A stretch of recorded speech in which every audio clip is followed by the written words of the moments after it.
¿qué es la valoración neuropsicológica y cómo utilizarla? Exactamente, ¿no? Bueno, antes he de aclarar, bueno, yo mi formación es de psicoterapeuta, pero tengo especialidad en neuropsicología. Y esta es una pregunta que muchas personas me hacen. ¿Cuándo es necesario que yo a mi hijo, a mi hija o a algún paciente adulto le hagamos una valoración neuropsicológica? La parte de la neuropsicología es aquella que va a estudiar las funciones psicológicas, pero a nivel cerebral. Va a ser un estudio del cerebro y esto va a ser a través de pruebas neuropsicológicas. Estas pruebas neuropsicológicas se encargan, están así diseñadas para evaluar lo que son procesos cognitivos a nivel cerebral, es decir, atención, memoria, funciones motoras, intelecto, comprensión del lenguaje, el lenguaje en sí, incluso habilidades en el aprendizaje como son la lectura y la escritura. Cuando se hace una valoración neuropsicológica, a veces, ¿no? Se está acompañando lo que es la valoración neuropsicológica, a veces se acompaña del trabajo con un neurólogo, en donde trabajan juntos. De hecho, cuando a mí me tocó estudiar neuropsicología en la UAP, precisamente le estudié, diagnóstico y rehabilitación neuropsicológica, ahí estudié la maestría. Rotamos con hospitales en donde trabajamos a la mano con el neurólogo y la valoración neuropsicológica sirve para dar un diagnóstico de tipo neuropsicológico, para ver cómo está funcionando el cerebro y qué es lo que arrojan las pruebas neuropsicológicas. Y el neurólogo muchas veces, obviamente, se encarga de hacer la revisión clínica, pero además a veces pide un mapeo cerebral o pide un electroencefalograma, según sea el caso y según sea lo que se está tratando.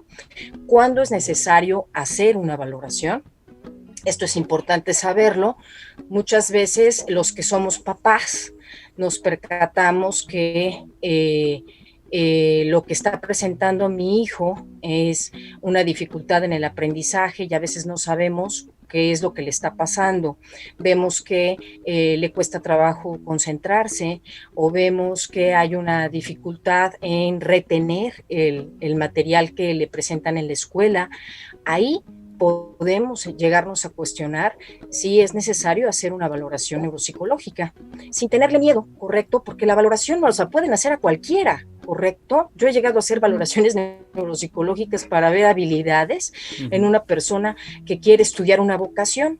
Claro que van a ir más enfocadas a los casos que tienen que ver con descartar algún foquito de lesión cerebral. Pero yo les pido a los papás, no nos espantemos, porque bueno, el tipo de valoración que por lo menos aquí, que yo aprendí, es el tipo de valoración rusa, en donde se le llama evaluación interventiva. Es decir, el objetivo es ver qué partes están conservadas en el cerebro, qué partes están funcionando bien, y aquella que de alguna manera hace falta estimular, fíjense qué padre, existe la opción de que tú lo sepas y comiences a estimular a tu criatura, si es que hubiera algún tipo de retraso del lenguaje, y que lo empieces a motivar y que lo empieces a estimular, y por lo general con lo que se va a estimular, que eso es lo que ayuda a la valoración, es con lo que tiene conservado.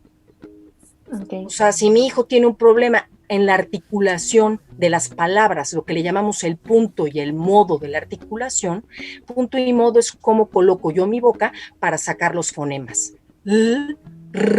¿No? Esto muchas veces hay zonas que están afectadas a nivel cerebral y es necesario empezar a estimularlo. Al niño tú lo vas a empezar a presionar de mil formas. Mira, repítelo bien, dilo bien, pero el niño no está sabiendo cómo colocar su boquita para poder pronunciar los fonemas. Te estoy poniendo un ejemplo, pero todo lo demás está conservado. O sea, su comprensión del lenguaje está conservado, su racionamiento está conservado, ¿no?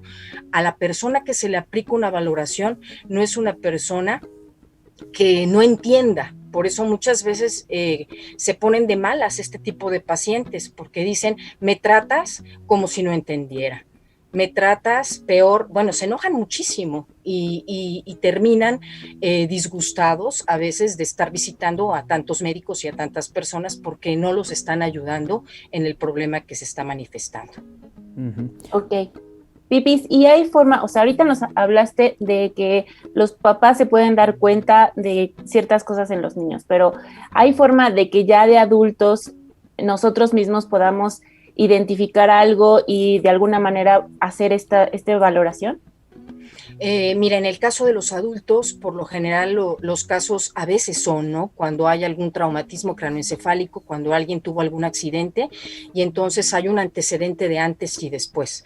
Yo tenía una excelente memoria y de repente algo pasa con mi memoria. Entonces es ahí cuando se pide una valoración neuropsicológica, o conforme pasa el tiempo, uno se observa o te dicen tus compañeros, hoy antes tú retenías más, hoy estás teniendo problema con la memoria reciente, o ¿qué te está pasando? Te veo muy distraído o estoy perdiendo el equilibrio, ¿no?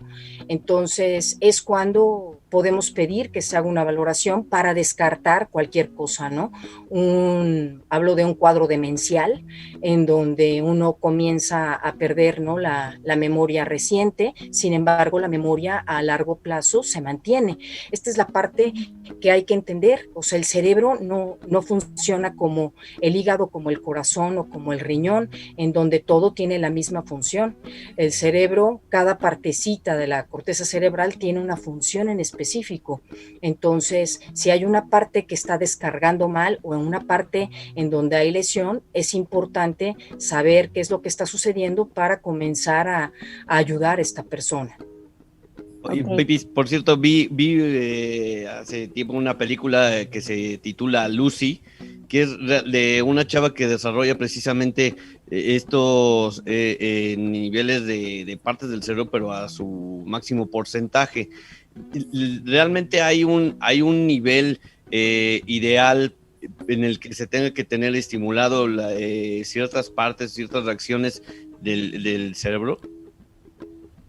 Yo creo que el cerebro es como, también hay que mantenerlo entrenado y hay que mantenerlo activo.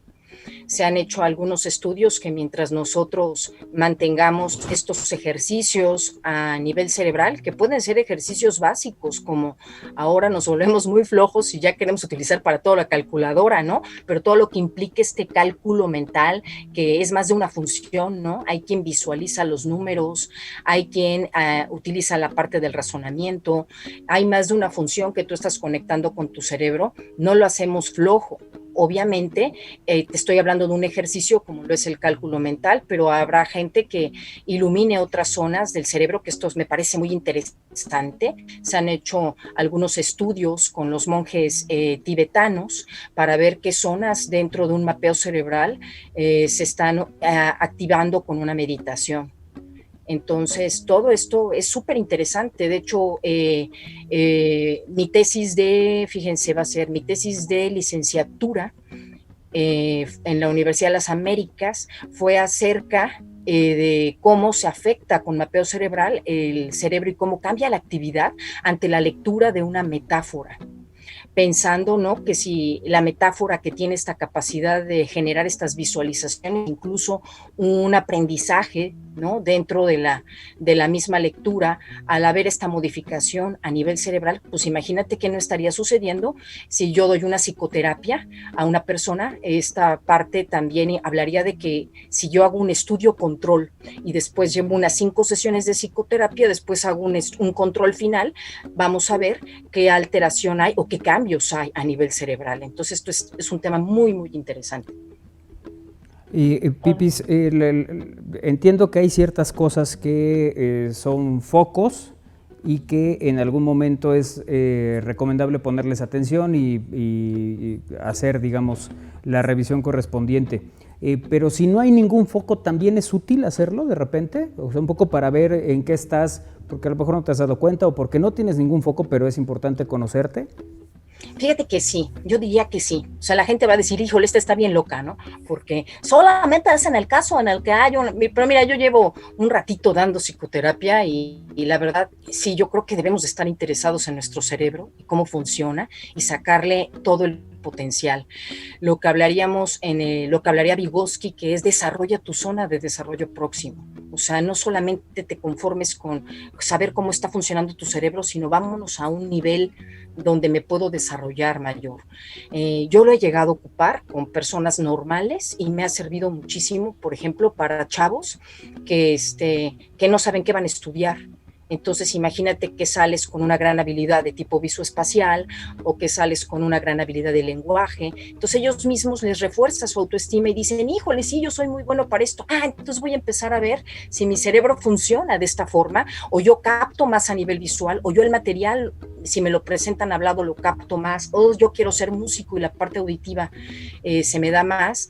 Pues obviamente puede ser una oportunidad para todo ser humano el saber cómo funciona tu cerebro, incluso me atrevo a decir longitudinalmente, conforme vas creciendo, pues ver qué es lo que ha pasado con mi cerebro, porque muchas veces ¿qué nos pasa? Cuando ya estamos grandes, ¿no? Te mandan a checar de todo, ¿no? De todo lo que no te has checado, ¿no? Y de repente dices, madres, no, mi cerebro había multiinfartos y no me enteré. O sea, infartitos chiquitos o la mitad o funcionaba con la mitad del cerebro. Yo ahora entiendo, ¿no? ¿Por qué desesperaba a todos? ¿Por qué nadie me entendía? ¿Por qué cambiaba una palabra por otra? ¿Por qué no comprendía nada? Entonces yo creo que es una buena idea hacerla, aunque específicamente yo sé que es para pacientes que se quiere descartar una lesión cerebral. Funcionaría como un tipo, como en los coches, ¿no, Pipis? Como un tipo escáner para ver qué partes son las que realmente están funcionando o cuáles les falta ejercitarlas. Exactamente, ¿no? Y qué padre saber que con una estrategia de memoria yo puedo empezar a desarrollar mi memoria, que ya la daba por perdida, y que además, bueno, hay personas que no necesariamente pueda ser, vamos a descartar, ¿no? Que pueda ser por un factor de que algo pasa en el cerebro, a veces el mismo estrés o las mismas distracciones o el mismo factor de ansiedad repercute en nuestras funciones a nivel cerebral, ¿no? Y lo vemos, ¿no? En nuestra vida diaria, o la falta de descanso, ¿no? Que vivimos todo esto, que nos hagan entender, ¿no? Que debe haber una salud para nuestro cerebro, así como alimentas tu cuerpecito, pues también alimenta tu cerebro y necesita de descanso y necesita de relax. Claro, claro. Y hay que tomar esto en cuenta, ¿no, Pipis? Porque muchas veces le atribuimos ciertas cosas o ciertos, como estas distracciones, como esta falta de memoria a malos hábitos, ¿no? Llevados a largo plazo, y pues no está de más, pues sí ponerle atención.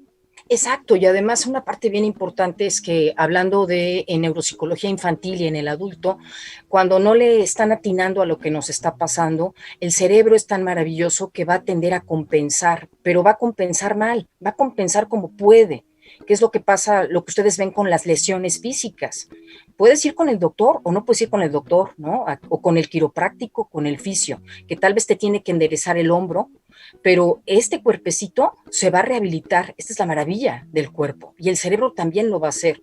Ahora, qué mejor que sea con un estudio, ¿no? En donde sabemos perfectamente bien el área que se lesionó, llámese por el momento, puede haber una lesión en el momento del parto y de ahí el niño tenga un desfase en el desarrollo o un retraso psicomotor, y uno cómo se da cuenta.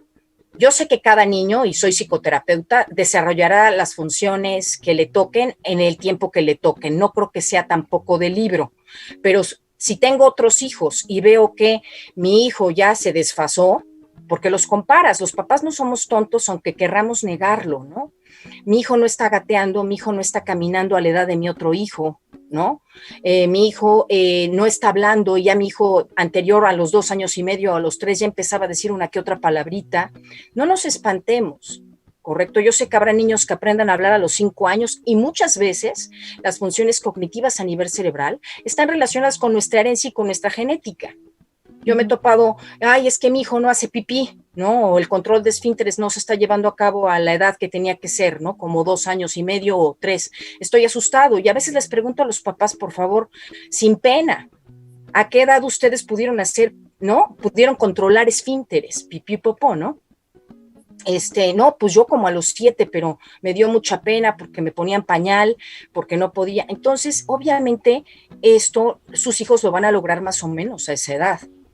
Pero si hubiera algún tipo de problema, porque no lo sabemos, ¿no? Porque haya tenido un APGAR, una calificación en el momento del nacimiento baja, porque tuvo sufrimiento fetal, porque hubo un accidente y se pegó en la cabeza, por algunas circunstancias, hay gente que tiene crisis convulsivas y que ataques epilépticos y que es necesario hacer una valoración.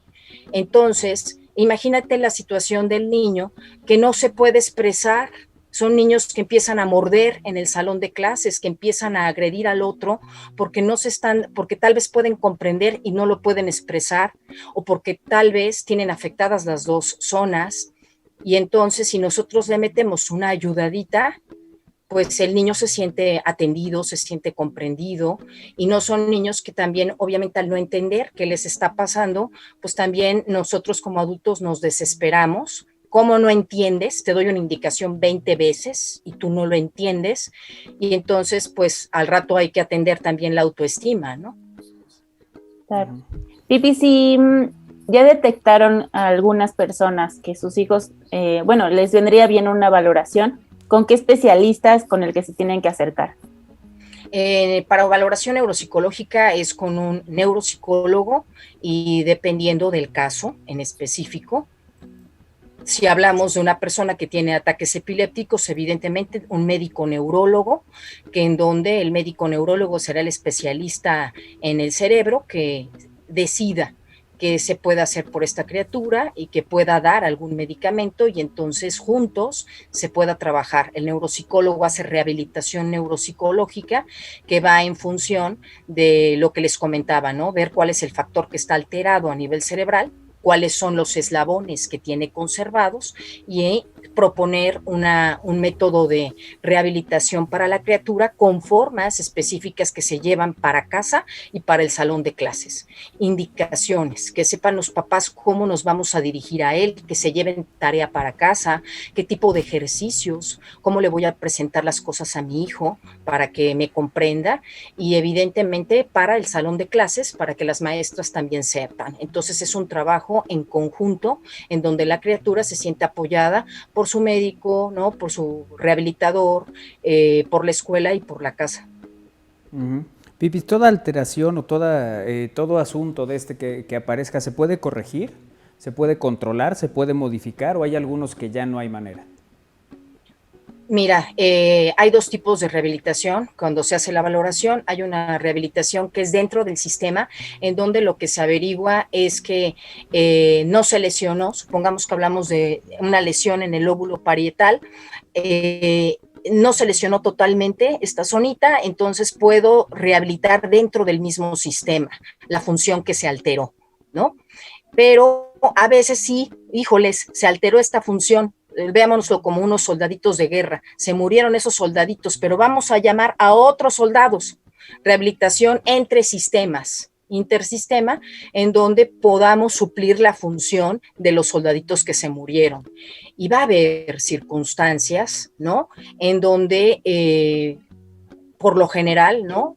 No hay cómo, o estamos conscientes que fue una magna lesión, que fue una agresión mayor, que dices, híjoles, ¿no? Y aún así, pues nos vamos a trabajar con lo que se pueda, ¿no? Con los eslabones conservados, y hay gente que hay que intentarle por todas formas, con la música, estimularla, pero sí hay casos que evidentemente son extremos, ¿no? Me ha tocado a mí llevar pacientes que incluso fueron baleados, asaltados, y una bala penetró en su cerebro, y pues sí, el paciente le va a echar todas las ganas, pero claro, pues a veces hay gente que queda cuadriplégica, hay gente que queda con una baja comprensión del lenguaje. Entre más pronto los atendamos, mejor, porque vamos a empezar a estimular las otras áreas.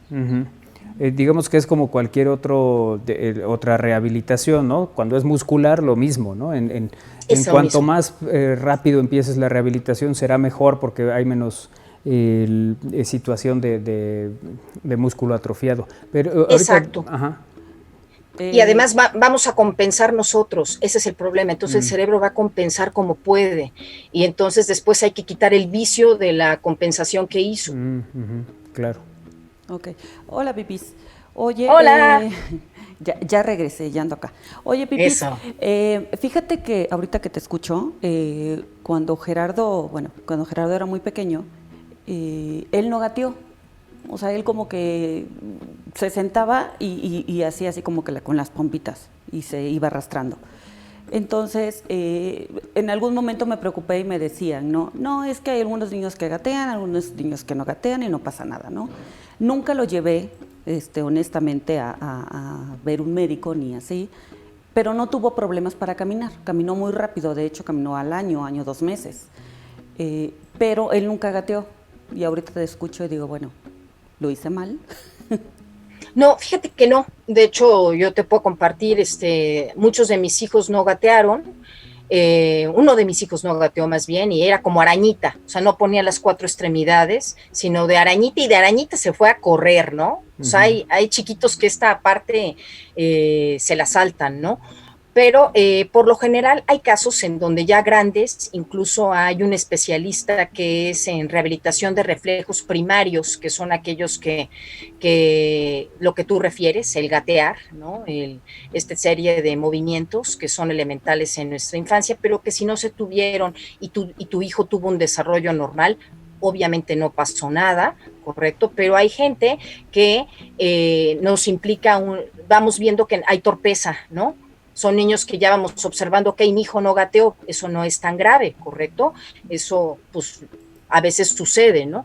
Pero voy viendo conforme va creciendo que se cae mucho, ¿no? O que no guarda el equilibrio, que tiene mucha torpeza, o que le cuesta trabajo agarrar el lápiz. Entonces, ahí sí será importante hacer una valoración neuropsicológica y probablemente, de acuerdo a lo que arroja la valoración, lo manden a estimulación de tipo psicomotriz, y ahí sí lo van a poner a hacer ese tipo de ejercicios, es a lo que me quiero referir. O sea, hay especialistas en reflejos primarios, sobre todo para lograr el objetivo, ¿no? Si le estamos pidiendo a la criatura que tenga una pinza fina y que agarre bien un lápiz y que además la coordine bien, pues evidentemente primero vamos a ver sus movimientos gruesos, porque ni los gruesos ni los finos, ¿no?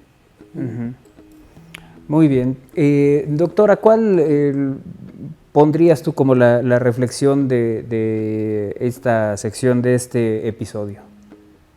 Pues miren, es realmente como lo vimos en un inicio, ¿no? Que decía la flaquita, ¿de qué tratará, no? El tema. Es como curiosear, como interesarnos, como saber que hay un área más, ¿no? Que existe, y que si te identificaste con lo que estuvimos platicando el día de hoy y tienes duda, pues saber que existe esta área en donde se puede estudiar el funcionamiento a nivel cerebral con pruebas psicométricas. Es una técnica no invasiva, o sea, no le vamos a poner nada, solamente se le van a hacer pruebas, y que pudieras descartar si tuvieras alguna duda con tu niño, y que la idea es avanzar, ¿no? Este siempre va a ser mi mensaje, ¿no? Estimular, avanzar, y para el que no le quedó el saco, pues bueno, no le tiene por qué quedar, ¿no? Nada más fue un tema de interés para que lo conozcan y sepan que existe. Y bueno, pues esto que decías también, ¿no?